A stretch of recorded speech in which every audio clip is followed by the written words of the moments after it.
Hello everyone, how are you all? I hope you all are doing well. I am Sonali from LearnoHub, a free learning platform जहां आप पढ़ सकते हो maths, physics, chemistry and biology, वो भी absolutely free at learnohub.com।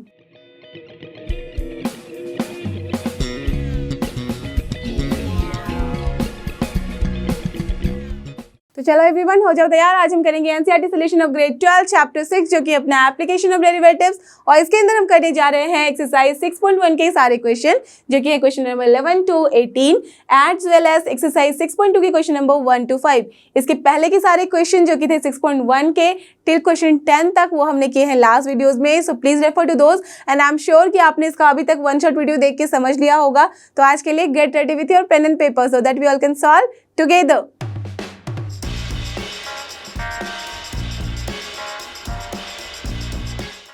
और ये रहा हमारा आज का सबसे पहला क्वेश्चन जो कि question number 11 of exercise 6.1। Let's see इसमें हमें करना क्या है। A particle moves along the curve 6y equals to x cube plus 2। Fine, then find the points on the curve at which the y coordinate is changing 8 times as fast as the x coordinate. क्या मतलब है इस question का? Just see, ध्यान से देखो और समझो। हम लोगों ने जो क्वेश्चन देखा था लास्ट वाले वीडियो में, उसमें भी क्या था कि हमने देखा कि जो प्रैक्टिकल लाइफ के प्रॉब्लम्स होते हैं उसमें हम कैसे डेरिवेटिव को यूज़ करते हैं। तो यहाँ एज की लास्ट लाइन में आप देख सकते हो, यहाँ गिवन है find the points on the curve. Okay, that means curve के ऊपर, यहाँ पे कर्व क्या है, एक्स एंड वाई एक्सिस के फॉर्म में है, राइट। दैट मीन्स हमारे एक्स एंड वाई एक्सिस में है, तो हमें कुछ पॉइंट्स निकालने होंगे जहाँ पे एक्स एंड वाई दोनों के ही वहाँ पे वैल्यूज गिवन होंगे, करेक्ट। तो वो पॉइंट्स हमें निकालने हैं on the curve at which the Y coordinate is changing. That means Y coordinate का रेट ऑफ चेंज हमें देखना है with respect to what, as fast as the X coordinate, और इसकी वैल्यू गिवन है 8 टाइम्स। इसका क्या मतलब है? Correct, D Y upon D x की वैल्यू गिवन है एज 8। ओके, तो जब हमारे पास पता चल चुका है कि D Y upon D x की वैल्यू 8 है, तो हम देख सकते हैं कि यहाँ पे कर्व क्या है, जो पार्टिकल मूव हो रहा है along the curve this only. That means हमारे पास इक्वेशन है, तो आराम से बस इसे हम क्या कर सकते हैं, differentiate with respect to x, correct. फिर d Y upon D x की वैल्यू गिवन है, तो आराम से हम वहाँ से पॉइंट भी निकाल सकते हैं, राइट। तो चलो इसको सॉल्व करते हैं। So what is given? Given that 6y is equal to X cube plus 2, ठीक है। सो देयरफॉर जब हम डिफ्रेंशिएट करेंगे both the side with respect to X, यहाँ लिख सकते हो differentiating with respect to X. जब हमने किया तो क्या हो गया, 6 D Y upon D X that will be equals to what, nothing but 3x square only, correct. यही आ रही है value. So this implies what, ये देखो 3 से कैंसिल हो जाएगा तो बचेगा 2। सो दिस इम्प्लाइज कि D Y upon D x जो है वो वैल्यू आ गई है x square upon 2, correct. So since in the question only it is given कि D Y upon D x is equal to here 8 times, that means 8 है, it is given, okay. So this implies that x square upon 2 is nothing but 8। So this implies कि x की value क्या हो जाएगी, tell me. 8 into 2 16 होता है, 16 का square root is, always remember it is plus minus, not only 4 you can write, है ना। बिकॉज x के बारे में हमने क्या बात करी, ये है अपना एक कर्व बना रहा है, दैट मीन्स यहाँ पे वो पॉजिटिव भी ले सकता है value as well as negative भी वैल्यू ले सकता है। तो एज कि हमने x की वैल्यू निकाल ली है, तो of course we can just find out y की वैल्यू भी, ठीक है। So therefore at x equals to plus 4, y की वैल्यू क्या हो जाएगी, you know from this equation we can write x cube plus 2 upon 6, ठीक है। पुट कर दो वैल्यू, तो ये क्या हो जाएगा, this is 66 upon 6, so this is 11, okay। and at x equals to जब हम -4 लेते हैं तो यहाँ पे y की वैल्यू क्या हो जाएगी, same x cube plus 2 upon 6, तो यहाँ पे पुट कर दो value. So this is what, -64 plus 2 upon 6, तो इसकी वैल्यू कितनी आ जा रही है, -62 अपॉन 6। तो फिर कैंसिल करा दो, ये क्या बन रहा है, -31 अपॉन 3, करेक्ट। 2 से कैंसिल करा दिया। Therefore the points are what, the points will be here, पहला हो जाएगा 4 11 एंड दूसरा हो जाएगा -4 and then -31 upon 3। So this is the answer for this question, because हमारे पास क्वेश्चन में पूछा ही ये गया था, find the points on the curve at which ये सिचुएशन आ रही है, ओके। Clear, understood. तो चलो देखते हैं क्वेश्चन नंबर 12, और ये रहा अपना क्वेश्चन नंबर 12। देखो इसमें क्या करना है, यहाँ पे गिवन है the radius of an air bubble is increasing at the rate of 0.5 centimetre per second. We are talking about bubble के बारे में हम बात कर रहे हैं। तो कोई भी एयर बबल जो होता है क्या शेप होता है उसका, tell me. Yes it is spherical, right. तो जब एयर बबल की यहाँ पे हमने बात की है वो है स्फेरिकल, और उसकी रेडियस के बारे में जब हमने बात की है तो वो रेट ऑफ चेंज जो उसका है वो है 0.5 centimetre per second. That means what is given, dr/dt, correct. चलो अब उसके आगे देखते हैं, at what rate is the volume of the bubble increasing when the radius is 1 centimetre. Very simple question. तो सबसे पहले अज्यूम कर लेते हैं, so let us assume that r is nothing but the radius of the air bubble, ठीक है। In bracket I can write here it is spherical, ठीक है। तो that means sphere, okay. Sphere का रेडियस हमने अज्यूम कर लिया है is r। So what is given, given है अपना dr/dt, और ये है 0.5 सेंटीमीटर। सी इंक्रीजिंग है, that's why we have to take positive sign के साथ ही। So this is 1/2 centimetre per second, okay. Now since the volume is what, volume of the sphere you all know V is given by 4/3 pi r cube, correct. So this implies जो अपना dv/dt हो जाएगा वो क्या होगा, जैसे 4/3 into pi तो constant है into 3r², but along with that we have to do dr/dt also, because हम t के रिस्पेक्ट में डिफ्रेंशिएट कर रहे हैं r को। So this value will be how much, tell me. ये हो जाएगा 4 पाई r², और dr/dt की वैल्यू है 1/2, तो वी कैन राइट हियर, ठीक है। सो देयरफॉर अब जो dv/dt हम निकालेंगे किस पॉइंट के लिए, जब r जो है वो है 1 centimetre, that means r equals to 1 centimetre पे r की वैल्यू 1 रख दो। So what is this, this 2 times cut रहा है, so 2 pi, that's all. So this is 2 pi. Now what will be the unit, cm, देखो volume है that means cm cube होगा, centimetre cube upon second. So this is the answer for this particular question. देखते हैं question number 13, और ये रहा अपना next question. इसमें क्या करना है देखते हैं। A balloon which always remain spherical, again balloon के बारे में बोल दिया गया है स्फेरिकल है, ठीक है। Has a variable diameter, okay, that means यहाँ पे डायमीटर हमारा वैरी कर रहा है, तो ऑफकोर्स रेडियस भी वैरी कर रहा है, because diameter is nothing but radius into 2 only, correct. तो चलो ठीक है, हमें रेडियस के बारे में पता चल गया है कि वेरिएबल है। So now find the rate of change of its volume with respect to x. x क्या है यहाँ पे, just it is just like a parametric differentiation. देखो यहाँ पे x जो है वो क्या है, डायमीटर में आ रहा है x, और बोला गया है कि डायमीटर जो है अपना वो वेरिएबल है, तो वेरी कैसे कर रहा है, it is varying according to this x only. तो अगर x वेरी करेगा तो फिर हमारा डायमीटर भी वेरी करेगा, डायमीटर वेरी करेगा तो फिर हमारा बलून का वॉल्यूम भी वेरी करेगा। क्लियर, दैट मीन्स हमें क्या करना है, सबसे पहले तो डायमीटर को अज्यूम कर लो कुछ, या तो फिर रेडियस को, और फिर उसे आप डिफरेंशिएट करो with respect to x, and then you have to differentiate volume with respect to x. Very simple. तो चलो कर लेते हैं। सबसे पहले अज्यूम करते हैं, let us assume the diameter of the sphere is d and the radius of the sphere is r. What is here? कोई यूनिट नहीं है तो हम लोग बस d एंड r के फॉर्म में ही छोड़ सकते हैं, right. So therefore r will be what, nothing but d/2, correct. तो d की वैल्यू रख दो, यहाँ पे d क्या है, 3/2 है, सो दिस इज 3/4 हो जाएगा इंटू 2x + 1, करेक्ट। ये वैल्यू आ गई हमारे पास। देयरफॉर नाउ dr/dt निकाल लेते हैं। Why we are just now just see हमें क्या करना है, क्वेश्चन में है find the rate of change of its volume with respect to x, that mean x के रेस्पेक्ट में हमें वॉल्यूम को निकालना है, डिफरेंशिएट करना है। So that's why what we can do here also, we can just differentiate this r with respect to x, correct. तो चलो यहाँ लिख देते हैं differentiating both the sides with respect to x, ठीक है। x के साथ जब हमने यहाँ पे डिफरेंशिएट किया तो क्या आ गया, left hand side dr/dx, and that will be equals to what, 3/4, तो है अपना कांस्टेंट रहेगा एज इट इज। 2x + 1 का डिफरेंशिएशन क्या हो जाएगा, very simple, it is yes 2 only, right. तो ये आ गया value, that means this is nothing but 3/2, okay. So dr/dx की वैल्यू हमने निकाल दी। So therefore since we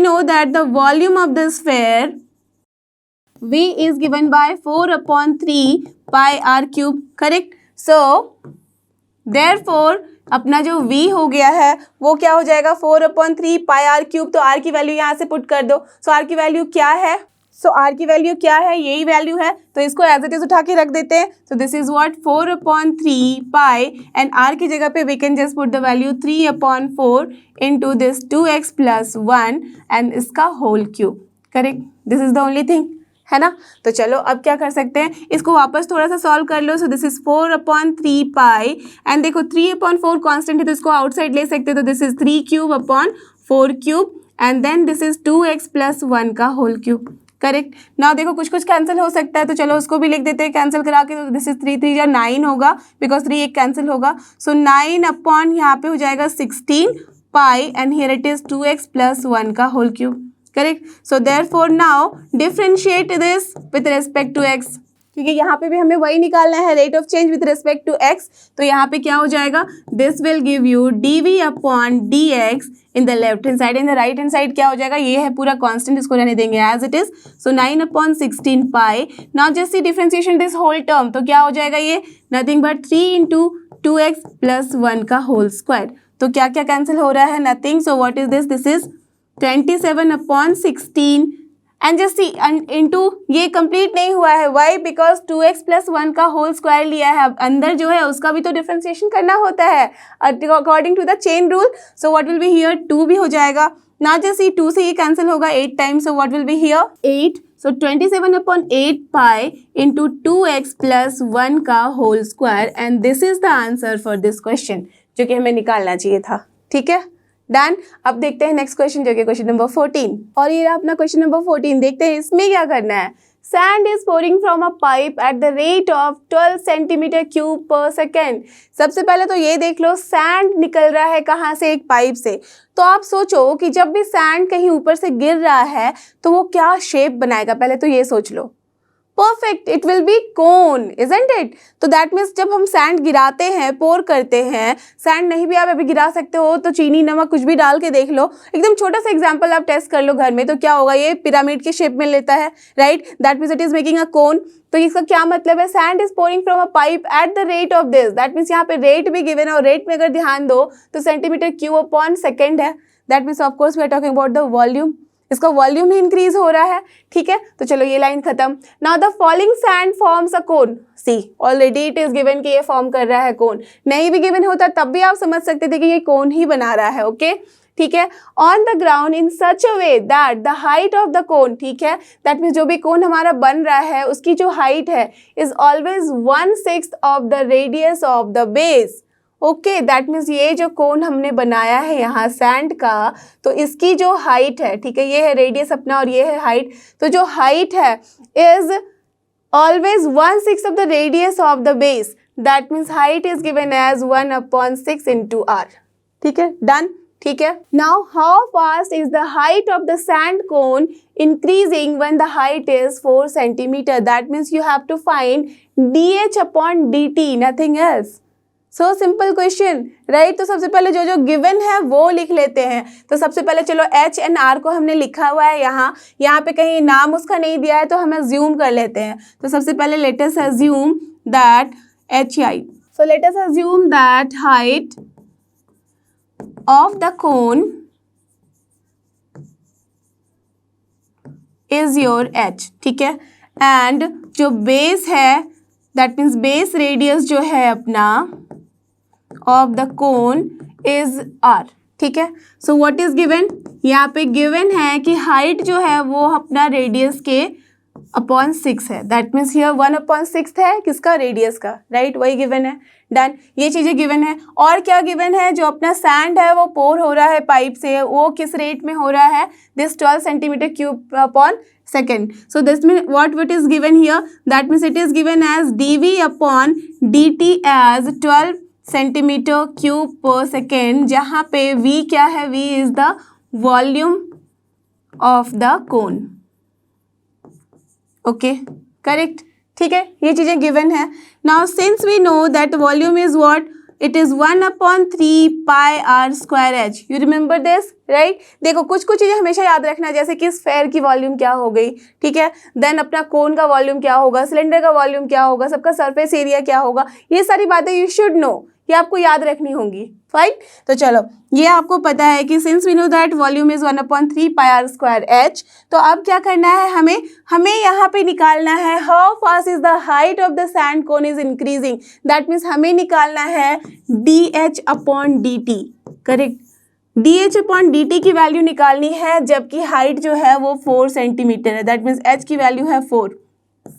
so this is the question. But यहाँ पे हमारे पास क्या है, वॉल्यूम हमें पता है, बट जस्ट सी यहाँ पे r की वैल्यू गिवन है, h की भी वैल्यू है, तो अब हमें इसे डिफ्रेंशिएट किसके रेस्पेक्ट में करना होगा। जस्ट थिंक, हमारे पास वॉल्यूम, तो अगर यहाँ पे दो वेरिएबल है h एंड r, तो हम क्या कर सकते हैं, किसी को भी एक में कन्वर्ट कर देंगे। तो as we can see here dv/dt तो हमारे पास गिवन है ही, एंड हमें निकालना है dh/dt। तो ऑफकोर्स अगर r को भी मैं कन्वर्ट कर दूँ h के फॉर्म में, then it will become so easy, right. So what we can do, this shows that volume is here 1/3। now pi, r की जगह पे हम क्या लिख सकते हैं, this shows that r is nothing but 6 into h, तो we can write here 6h का whole square into h, correct। so it is nothing but 1/3। now it is what, 6 का square 36, so this is 36 pi h cube, correct. Again कटा दो, ये क्या हो जाएगा 12 pi h cube, correct. तो हमारे पास आ गया है वॉल्यूम 12 पाई h क्यूब। अब तो बहुत सिंपल सी कहानी बची हमारे पास, इसको हम आराम से सॉल्व कर सकते हैं। ना just see what we have to find. चलो हम अब करते हैं यहाँ पे dv/dt की वैल्यू फिक्स। तो dv/dt की वैल्यू हमें सबसे पहले से पता है कि दिस इज 12 सेंटीमीटर क्यूब पर सेकेंड, तो वो लिख सकते हैं। So this is 12। Again now this is equals to what, just see, हमने v की वैल्यू यहाँ से निकाली है, अब इसी को बस हमें डिफ्रेंशिएट करना है विथ रिस्पेक्ट टू t। तो क्या हो जाएगा, 12 पाई तो है कांस्टेंट, तो बचेगा यहाँ पे 3 into h²। तो we can write this is 12 pi into 3h²। But again h के साथ हमने डिफ्रेंशिएट किया है t को, तो क्या हो जाएगा, यहाँ पे हो जाएगा dh/dt ऑल्सो, ठीक है। अब देखो दिस इम्प्लाइज व्हाट, 12 यहाँ से कैंसिल हो गया, तो बचा क्या हमारे पास, dh/dt की वैल्यू हो जाएगी 1/, now here it is 3 pi h², correct. और h की वैल्यू क्या है, 4 centimetre. So therefore dh/dt at h equals to 4 will be what, 4 जा होता है 16 into 3 48। So what we have got 1/48 pi, and what will be here, the unit, it will be centimeter per second। so this is the answer, correct, because h/t है। समझ में आ रही बात कि कैसे हम ऐसे क्वेश्चन को सॉल्व करते हैं। सबसे पहले जो भी क्वेश्चन है उसे अगर नहीं समझ में आ रहा है, प्लॉट करो, समझो, पता करो कि क्या चाहिए हमें। जैसे हमें पता चल चुका था कि ये निकालना है, फिर जो जो गिवन है उसमें आप जब देखोगे तो अपने आप समझ में आ जाएगा कि हाउ टू डू। क्लियर, तो चलते हैं नेक्स्ट क्वेश्चन की तरफ, जो कि question number 15, and he is our question number 15। देखते हैं इसमें क्या करना है। The total cost c of x, that means ये जो c है वो फंक्शन किसका है, x का, in rupees associated with the production of x units. Fine, x unit के यहाँ पे प्रोडक्शन में भाग ले रहा है, ठीक है, of an item is given by this, okay, then you have to find the marginal cost when 17 units are produced। that means basically it is asking क्या होगा अपना cx का differentiation with respect to what, the unit, और unit क्या है यहाँ पे x। Are you getting this. और जब x की वैल्यू कितनी होगी, 17 यूनिट। बहुत ही सिंपल है। तो जब भी हमें मार्जिनल यहाँ पे कॉस्ट निकालना होता है, so this is nothing but the जो भी अपना कॉस्ट होता है, टोटल कॉस्ट, उसका हम डिफ्रेंसिएशन लेते हैं, that means rate of change of that cost with respect to what, the production.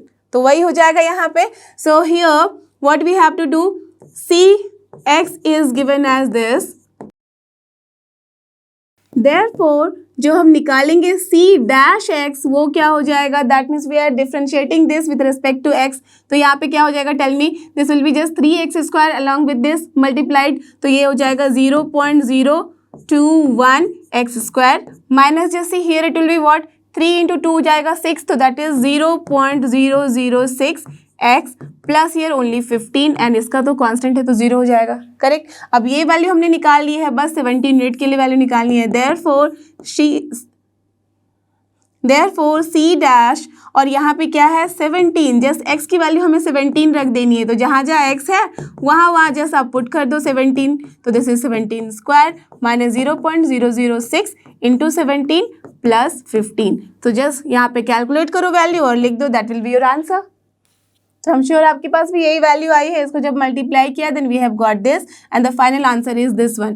तो क्या हम लिखेंगे, जो क्वेश्चन है उसको उसी तरह से आंसर में लिखा जाता है। So therefore the marginal cost for 17 unit, when 17 units are produced, so for 17 units will be what, will be equal to this only, तो इसे हमें लिखना होगा रुपीज में। so rupees 20.967, so this is the answer for this question.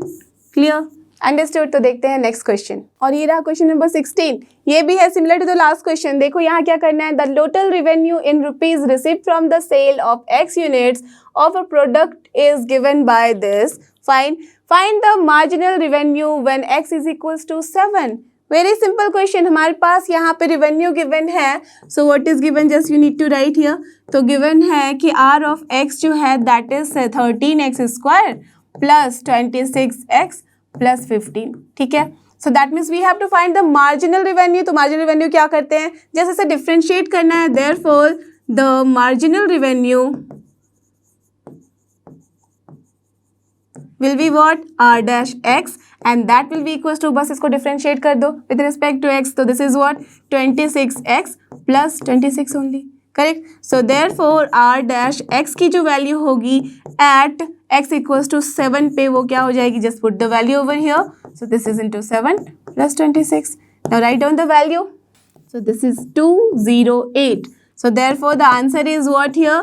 The answer will be rupees 208. So this is the marginal revenue for this particular question. Clear? Understood? तो देखते हैं next question, जो कि क्वेश्चन नंबर 17। और ये रहा अपना question number 17। देखते हैं इसमें क्या करना है, choose the correct answer. Okay, that means ये है अपना ऑब्जेक्टिव टाइप क्वेश्चन। तो फटाफट से सॉल्व करके मुझे आंसर बताओ, क्या है question. The rate of change of the area of a circle with respect to its radius r when r is 6 centimetre. Very simple. ऐसे तो बहुत सारे क्वेश्चन आप कर चुके हो।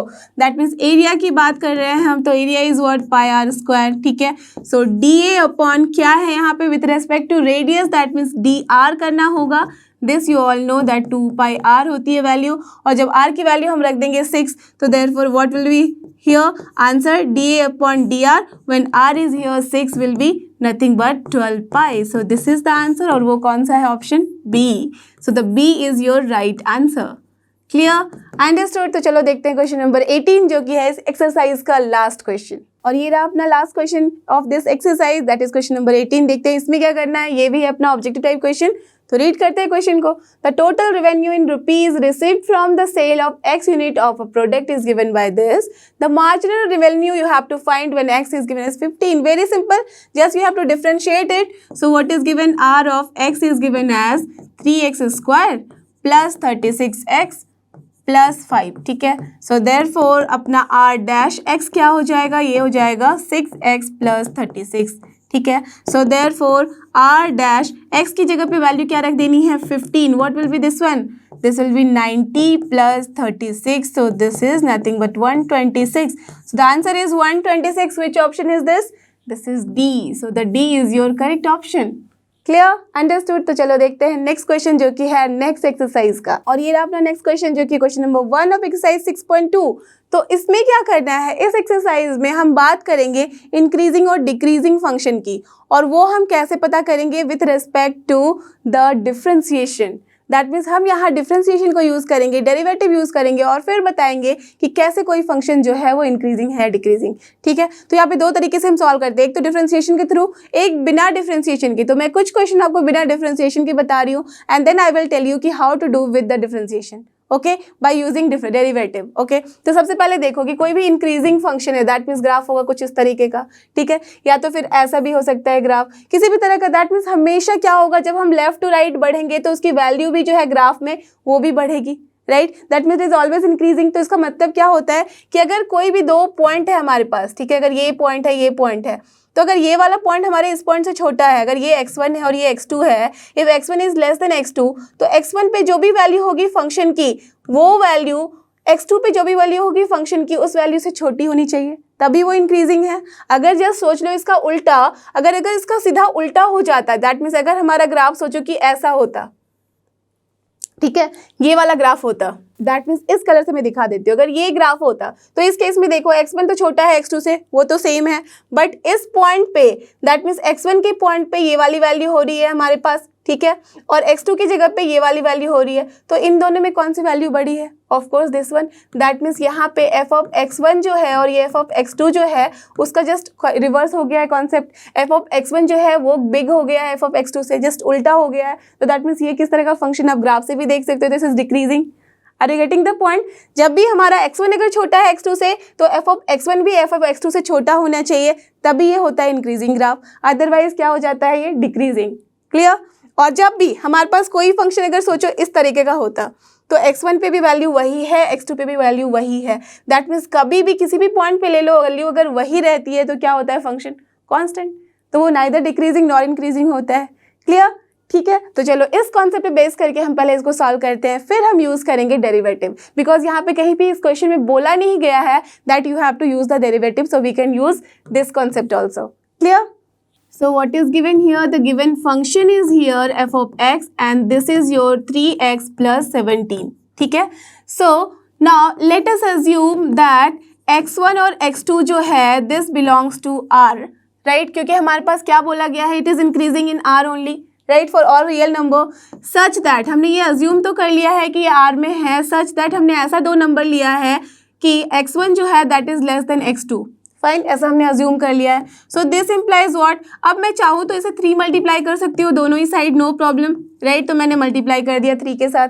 अब मैं चाहूँ तो इसके साथ ऐड भी कर सकती हूँ सम नंबर, दैट पॉजिटिव नंबर, तो पॉजिटिव नेगेटिव कोई भी नंबर ऐड कर सकते हो, और यहाँ मल्टीप्लाई करना होगा तो पॉजिटिव नंबर के साथ ही कर सकते हो, तभी अपनी इनइक्वालिटी चेंज नहीं होती है। Correct? So now I am adding 17 over here, यहाँ पे भी मुझे ऐड करना होगा 17, ठीक है? दोनों जगह पे मैंने 17 ऐड किया। अब क्या हो जाएगा, जस्ट सीकर ध्यान से आप देखो, सो दिस इज 3x1 प्लस 17 और ये 3x प्लस 17 जो है, अगर मैं x की जगह पे x1 लिख दूँ तो ये क्या हो जाएगा? Correct, f of x1। So this is f of x1 and less than यहाँ क्या हो जाएगा, सिमिलरली f ऑफ x2। तो हम लेके बढ़े थे x1 is less than x2 और आ गया क्या, f of x1 is less than f of x2। So since x1 less than x2 implies that f of x1 is less than f of x2, therefore the function f of x is what? Is increasing on r, because हमने x ले लिया था कोई भी random number, और random आप सोच सकते हो कि value, and that was in r, तो that's why this is increasing for all real numbers. Clear? Understood? तो चलो देखते हैं नेक्स्ट क्वेश्चन, और ये रहा अपना क्वेश्चन नंबर 2। देखो ये भी है सिमिलर टाइप ऑफ क्वेश्चन, तो इसमें क्या करना है, show that the function given by f of x equals to e to the power 2x is increasing on r। Same way में हम इसे भी सॉल्व कर सकते हैं, तो चलो सबसे पहले अज्यूम कर लेते हैं, let us assume that x1, x2 belongs to r, any real number, ठीक है? So and in such way that x1 is here less than x2, okay तो सेम वे में हम बढ़ सकते हैं। So this implies what, multiply कर दो 2 से, तो 2x1 will be what, 2 less than 2x2। Clear? नाउ अगर मैं एक्सपोनेंशियल ले लूँ इसका, that means e to the power लगा दूँ, तो क्या होता है, आपको पता है कि जो एक्सपोनेंशियल ग्राफ होता है वो हमेशा इंक्रीजिंग ही होता है ना? So e to the power 2x1 is always e to the power 2x2 से जो है ये छोटा ही होगा। करेक्ट? क्योंकि e है पॉजिटिव नंबर के हमने इसको अगर ऊपर रख दिया है पावर में, तो दैट मीन्स ये इनइक्वालिटी चेंज नहीं होने वाली है। तो ये जो है वो क्या है, nothing but f of x1 only, and this is f of x2। Correct? तो क्या समझ में आ रहा है कि x1 लेस देन x2 लेके बढ़े थे और हमारे पास आ गया है f of x1 less than f of x2। So therefore the function f of x is increasing on r। ठीक है, तो ये समझ में आ गया, ये हमने प्रूव कर दिया। आप देखते हैं थर्ड क्वेश्चन, और ये रहा अपना क्वेश्चन नंबर 3। देखते हैं इसमें क्या करना है, show that the function given by f(x) equals to sin x is increasing in this interval, decreasing in this, and neither increasing nor decreasing in this interval। तो जब इंटरवल की हम बात करते हैं तब हम यूज करेंगे रेट ऑफ चेंज वाला कॉन्सेप्ट, दैट मीन्स डेरिवेटिव वाला कॉन्सेप्ट। कैसे? देखो यहाँ पे आप चाहो तो फंक्शन का ग्राफ बनाओ और फिर दिखा सकते हो कि हाँ भाई इंक्रीजिंग है डिक्रीजिंग है, ऐसे से करके, या तो सेम कॉन्सेप्ट लेके आप कर सकते हो कि x1 x2 लिया और फिर सॉल्व किया। ओके, बट उससे भी बेटर हमारे पास एक ऑप्शन है कि अगर हम इसका डिफरेंशिएशन ले लें। ऑलवेज रिमेंबर डिफरेंशिएशन का मतलब क्या होता है, अब तो आपको अच्छे से पता है कि this is a tangent. Differentiation का मतलब है किसी भी पॉइंट पे हम जो टैंजेंट लेते हैं उसका स्लोप, राइट। तो अगर हमारा टैंजेंट का स्लोप हो जाएगा पॉजिटिव तो क्या होगा ग्राफ। देखो इसको समझने के लिए एक बार कोई भी एक ग्राफ बना लो, ठीक है। तो सोचो कि मैंने ऐसा कोई ग्राफ बनाया है, ओके। या तो फिर चलो एक तरह का ग्राफ बनाती हूँ, मैंने कुछ इस तरीके का ग्राफ बनाया है, ठीक है। अब मुझे इसके बारे में पता करना है कि ये इंक्रीजिंग ग्राफ है या डिक्रीजिंग ग्राफ है। तो क्या करूँगी, मैं किसी भी पॉइंट पे एक टेंजेंट ड्रॉ करूँगी। इस टेंजेंट का स्लोप मुझे बताओ कि क्या आ रहा है, this is positive only, right. तो अगर इस टेंजेंट का स्लोप पॉजिटिव है, ऐसे भी आप ग्राफ में देख लो कि it is what, increasing only. तो ये क्या हो गया अपना ग्राफ, इंक्रीजिंग। कैसे समझ में आया कि जब टेंजेंट हमारा पॉजिटिव आ रहा है, दैट मीन्स जब डिफरेंशिएशन लेते हैं वो पॉजिटिव आता है, तो हम बोलते हैं कि जो फंक्शन है वो है इंक्रीजिंग। अब सेम वे देखो, इसी ग्राफ को मैंने ड्रॉ किया था, तो इस पॉइंट के बाद तो हमें दिख रहा है कि ये इंक्रीजिंग ग्राफ है, बट इस पॉइंट के पहले तक ये है डिक्रीजिंग ग्राफ। तो सोचो कि मैं इस पॉइंट पे निकालना चाह रही हूँ, तो अगर मैं इस पॉइंट पे निकालना चाहूँ तो क्या हो रहा है इसका स्लोप, जस्ट सी ये स्लोप अपना बन रहा है नेगेटिव में। तो जब स्लोप नेगेटिव है दैट मीन्स यहाँ पे डिफरेंशिएशन हमें नेगेटिव बता रहा है कि डिफरेंशिएशन जो हो उसका इसका होगा वो नेगेटिव है। तो अगर डिफरेंशिएशन नेगेटिव है तो इसका मतलब क्या है कि ये जो ग्राफ है वो अपना डिक्रीजिंग ग्राफ है। Are you getting this? That means अपना इंक्रीजिंग और डिक्रीजिंग वाला जो कॉन्सेप्ट है वो टोटली डिपेंड करता है अपने फर्स्ट ऑर्डर डेरिवेटिव के ऊपर, that means rate of change के ऊपर। अगर अपना एफ डैश एक्स जो है किसी इंटरवल में होता है पॉजिटिव तो ग्राफ जो हो जाता है वो होता है इंक्रीजिंग। अगर अपना एफ डैश एक्स जो है वो होता है लेस देन 0 तो ग्राफ हो जाता है अपना डिक्रीजिंग। क्लियर? और सोचो कि अगर एफ डैश एक्स अपना हो जाता है 0 तो क्या हो जाएगा graph, it will be constant, isn't it? Constant का ही तो होता है, that means neither increasing not decreasing.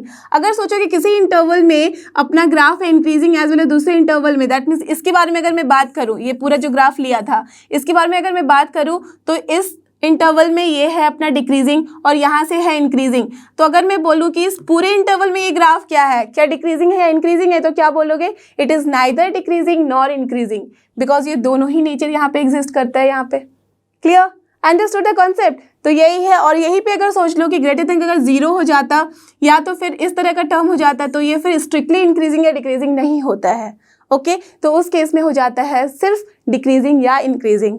Clear? आपको ऐसे भी पता है इनइक्वालिटी में जब हम इक्वल लगाते हैं तो स्ट्रिक्ट नहीं रह जाता और जब इक्वल नहीं लगाते हैं तो स्ट्रिक्ट हो जाता है।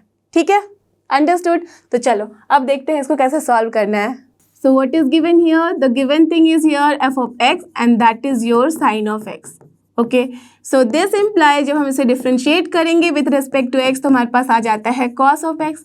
ओके, अब बताओ मुझे कि हमें चेक करना है फर्स्ट इंटरवल में, राइट। तो फर्स्ट इंटरवल में ये क्या है, इंक्रीजिंग है, हमें ये प्रूव करना है। तो सबसे पहले हम क्या करेंगे, for x belongs to 0 to π/2। तो टेल मी 0 से π/2 के बीच में अगर हम चेक करें तो ये क्या होता है, फर्स्ट क्वाड्रेंट, ये है अपना सेकंड, ये है अपना थर्ड क्वाड्रेंट और ये है अपना fourth quadrant, that you all no, right. तो यहाँ पे ऑल पॉजिटिव होता है, ऐड शुगर टू कॉफी वाला फंडा। तो यहाँ पे all positive, that means cos भी साइन भी सब पॉजिटिव रहता है। तो यहाँ पे इस केस में जब हमारा x बिलोंग कर रहा है 0 से लेके π/2 के बीच में, तो यहाँ पे अपना एफ डैश एक्स जो होगा जो कि है अपना cos of x is what, positive और negative? Of course it is positive, greater than 0, therefore what will be here the function, f of x is your increasing. Correct? For which interval, the first interval, और ये हमने show करना था, कर दिया। Correct? चलो अब दूसरे पे चलते हैं। जो बी पार्ट है उसमें क्या है, इंटरवल π/2 से लेके पाई के बीच में, that means x is belonging here π/2 to pi. Fine, so since we know that ये जो अपना cos x है that is f dash x जो है that is your cos of x, ये जो है टेल मी सेकेंड क्वाड्रेंट, ये जो π/2 से पाई के बारे में बात की है हमने, that is what, second quadrant. तो सेकेंड क्वाड्रेंट में ये पॉजिटिव है या negative, it is negative, right, because यहाँ पे सिर्फ और सारे के सारे पॉजिटिव होते हैं, यहाँ पे सिर्फ साइन पॉजिटिव होता है बट कॉस तो नेगेटिव है। So that means in this case it is what, it is less than 0, so therefore function will be what, F of x is correct, decreasing function. तो ये भी हमने prove कर लिया। अब नाउ सी वाला जो फॉर्म है जहाँ पे क्या है, x बिलोंग कर रहा है अपना 0 से लेके पाई के बीच में, तो 0 से लेके पाई के बीच में टेल मी 0 से pi that means first and second दोनों क्वाड्रेंट की बात कर रहे हैं, तो इसमें कॉज क्या है, एक बार पॉजिटिव एक बार नेगेटिव, तो हम क्या बोल सकते हैं, it is neither increasing nor decreasing. So since from this to we can say that means from ये वाला इस पार्ट के लिए आप बता दो कि इसमें इंक्रीजिंग है इसमें डिक्रीजिंग है, देयरफॉर ये दोनों कॉन्सेप्ट लिखने के बाद आप बोल सकते हो कि F x is neither increasing nor decreasing. Clear, understood. तो यही करना था, बहुत ही सिंपल तरीके से हम इस तरह के क्वेश्चन को सॉल्व कर सकते हैं। आप देखते हैं क्वेश्चन नंबर 4 और ये है अपना नेक्स्ट क्वेश्चन, इसमें भी हमें वैसे ही सॉल्व करना है। देख सकते हो question, find the intervals in which the function given by this is increasing and decreasing. That means यहाँ पे हमें इंटरवल बताना है।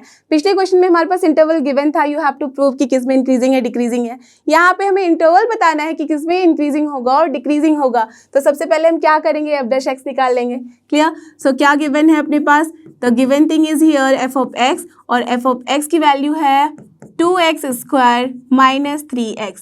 सो दिस इम्प्लाइज कि एफ डैश एक्स की वैल्यू कितनी हो जाएगी, this will be 4x minus 3 only. Correct. अब देखो, जब हमें इंटरवल निकालना होता है तो हमें क्या करना पड़ेगा, टेल मी, हमें बस इसको इक्वेट करना होगा 0 से, तभी तो हम इंटरवल निकालेंगे, right. So for interval f dash x is equal to 0. So this implies 4x minus 3 is equal to 0. And from here what we have got, x equals to 3/4.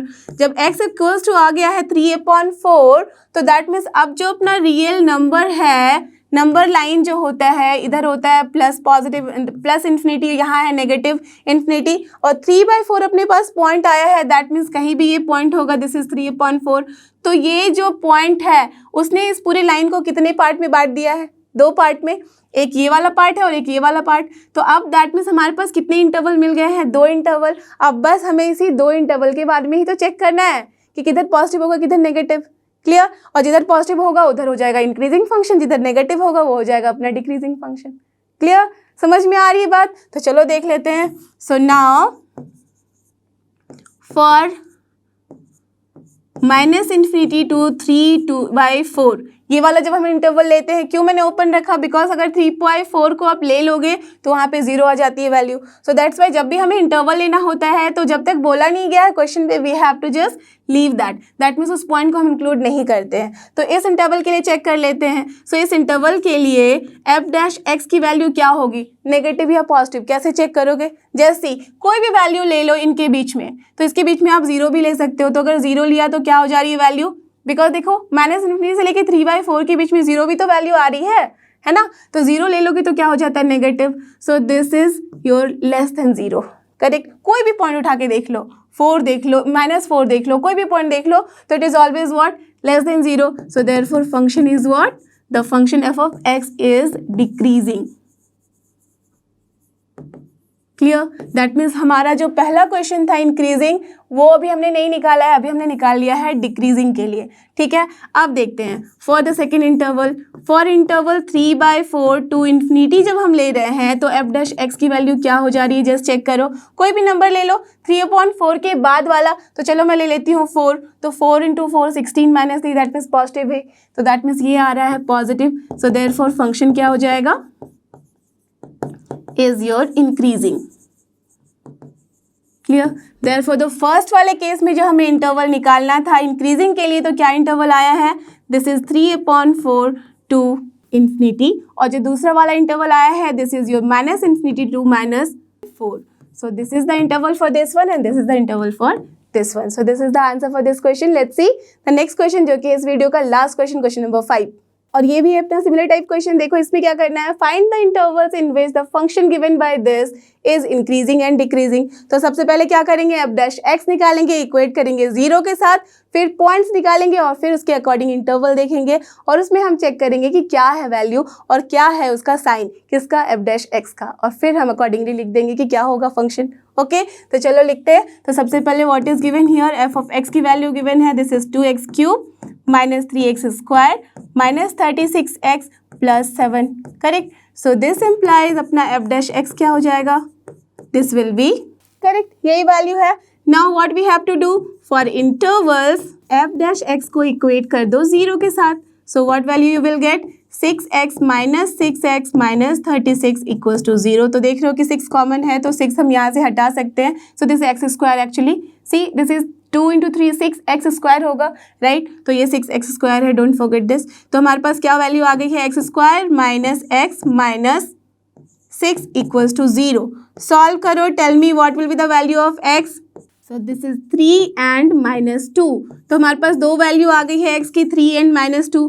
अब जब हम यहाँ पे नंबर लाइन ड्रॉ करते हैं तो उसमें कौन कौन से पॉइंट हमें ड्रॉ करने हैं, -2 एंड दूसरा 3. तो कितने इंटरवल्स बन गए, टेल मी.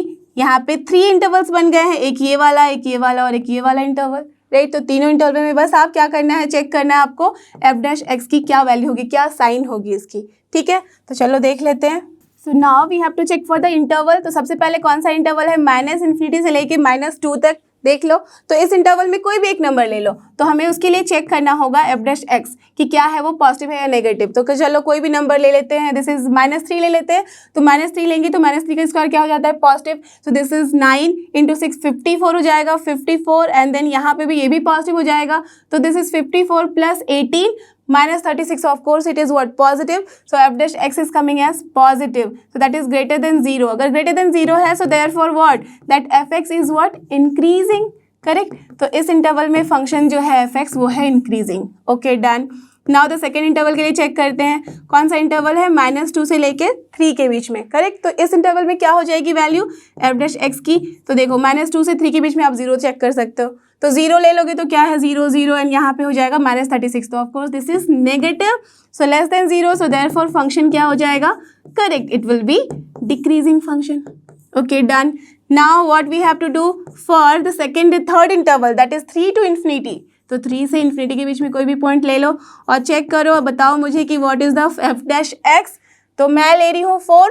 सो 4 हो जाए 16, ये पॉजिटिव, ये वाला नेगेटिव, ये भी नेगेटिव. देख लेते हैं वैल्यू क्या करते हैं यहाँ पे, करेक्ट. तो अगर मैं 4 रख रही हूँ, f डैश 4 की वैल्यू तो यही आ रही है. So this is what, negative, और ये पॉजिटिव तो पॉजिटिव ही आ रही है. That means here we can see that this is also coming as greater than 0. अगर ये ग्रेटर देन 0 है दैट मीन्स फंक्शन क्या हो जाएगा, function is increasing. So are you getting this. तो आप समझ रहे हो कि क्या आ रहा है. अब देखो मैं कुछ बहुत मैजिकल बात बताने जा रही हूँ कि पहले वाले इंटरवल में हम चेक किया तो फंक्शन आ गया है इंक्रीजिंग, दैट मीन्स यहाँ पे है इंक्रीजिंग. दूसरी वाले इंटरवल में हमने चेक किया तो फंक्शन आया है डिक्रीजिंग, और तीसरे वाले इंटरवल में जब चेक किया तो वहाँ पे भी फंक्शन आया है इंक्रीजिंग. ऐसे भी अगर कभी याद होगा तो मैंने लास्ट वीडियोस में आपको बताया था कि अगर कोई भी फंक्शन को जब हम चेक करते हैं, अगर वो यहाँ पॉजिटिव है तो उसकी जो नेक्स्ट वाला होता है अपना इंटरवल उसमें वो श्योरली नेगेटिव होगा, और इसमें अगर नेगेटिव है तो उसके बाद वाले में ये पक्के से पॉजिटिव होगा. दैट मीन्स हमेशा साइन जो है वो ऑल्टरनेट होता है, पॉजिटिव नेगेटिव पॉजिटिव. अगर और भी इंटरवल्स होते तो फिर से नेगेटिव पॉजिटिव इस तरह से होता है. ओके, तो हमेशा याद रखना ये बात. और जब भी ऑब्जेक्टिव टाइप क्वेश्चन आप सॉल्व करने जा रहे हो तो वहाँ पे बस एक इंटरवल चेक कर लो. एक में चेक किया तो आपके सारे समझ में आ जाएंगे आपको उसके आंसर्स. ओके, तो देखो अगर पहला जब चेक किया, अगर ये बात आपको पहले पता होती तो यहीं पे चेक करने के बाद आराम से आप आंसर लिख सकते थे, है ना. तो देखो अगर ये पॉजिटिव है दैट मीन्स इंक्रीजिंग है, तो इसके बाद डिक्रीज करेगा, फिर से इंक्रीज करेगा इस इंटरवल में. Clear, understood. तो हम क्या लिख सकते हैं इसके लिए आंसर, इंक्रीजिंग के लिए -∞ से -2 and then 3 to infinity. So -∞ to -2 and 3 to infinity, ये हो गया अपना इंटरवल. और डिक्रीजिंग के लिए ओनली -2 से लेके 3 के बीच में. सो this is the answer for this particular question. तो आई एम श्योर कि आपको ये सारे क्वेश्चन बहुत अच्छे से समझ में आए, आप आराम से इन्हें सॉल्व कर सकते हो बिना किसी परेशानी के. So don't forget, this is लर्नो hub, और फ्री लर्निंग प्लेटफॉर्म फ्री है पर बेस्ट है. थैंक यू और हमारे साथ बने रहो.